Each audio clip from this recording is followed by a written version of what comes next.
Hello दोस्तों, आज जो मैं आपको कहानी सुनाने जा रही हूँ ये कहानी है भूतिया सेब के घर की।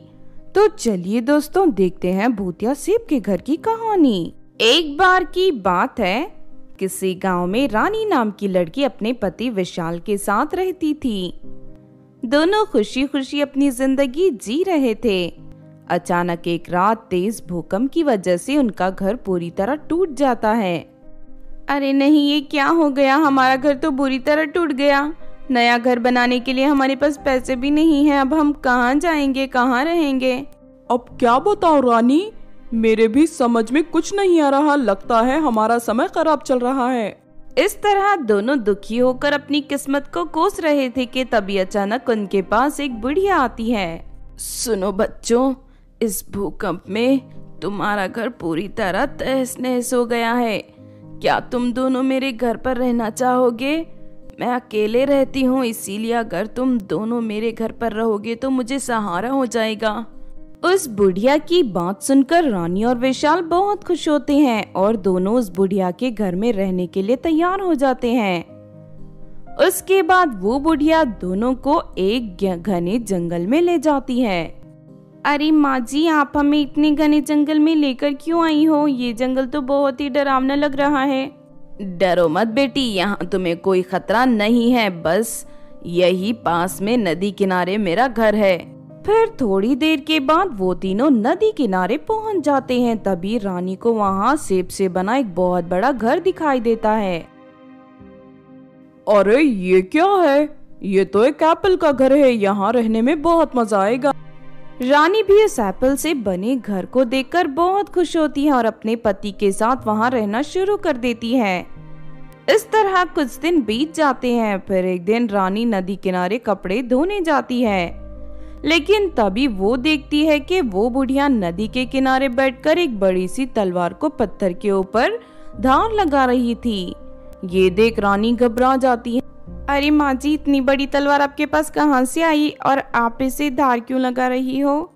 बेटी, मैं इस तलवार से लकड़ियाँ काटती हूँ। लेकिन माँ जी, लकड़ियाँ तो लोग कुल्हाड़ी से काटते हैं ना? नहीं नहीं बेटी, मुझे तो तलवार से लकड़ियाँ काटने की आदत है। अच्छा, अब मैं चलती हूँ। आज मुझे जंगल से बहुत सारी लकड़ियाँ काटनी है। इतना कहकर बुढ़िया अपनी तलवार उठाकर वहाँ से चली जाती है। फिर अगले दिन, सुनो विशाल, मुझे यहाँ बहुत डर लग रहा है।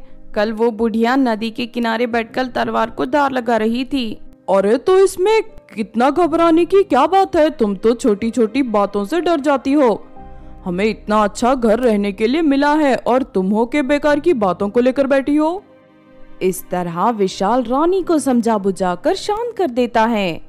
लेकिन फिर एक रात रानी पानी पीने किचन में जाती है।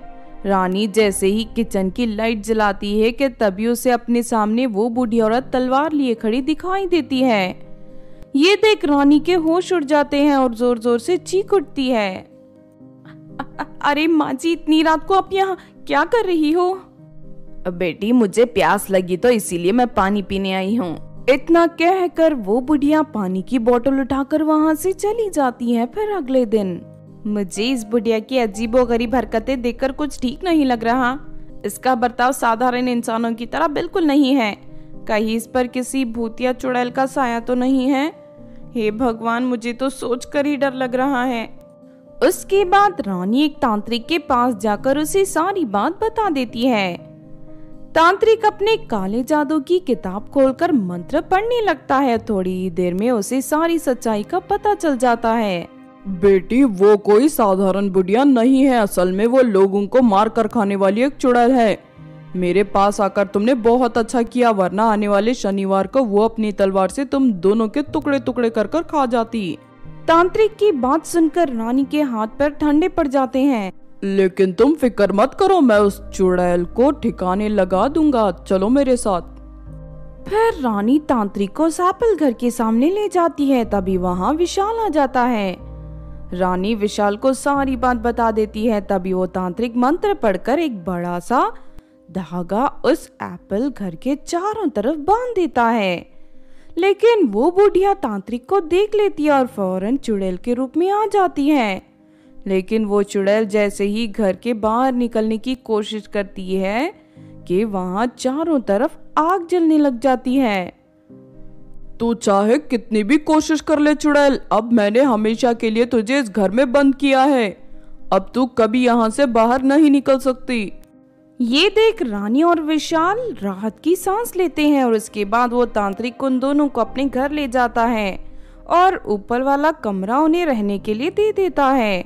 इस तरह सब कुछ ठीक हो जाता है और दोनों पति पत्नी खुशी से रहने लगते हैं। तो आपने देखा दोस्तों भूतिया सेब के घर की कहानी। इस कहानी से हमें ये सीख मिलती है कि दुनिया में मीठी मीठी बातें करके लोगों को फंसाने वाले धोखेबाजों की कमी नहीं है, इसीलिए हमें कभी भी बिना सोचे समझे किसी अजनबी की बातों में नहीं आना चाहिए। अगर ये कहानी आपको अच्छी लगी हो तो जरूर लाइक करें और हमारे चैनल छोटू टीवी को सब्सक्राइब भी कर लें। और हाँ दोस्तों, हमें कमेंट करके जरूर बताना कि आपको कहानी कैसी लगी।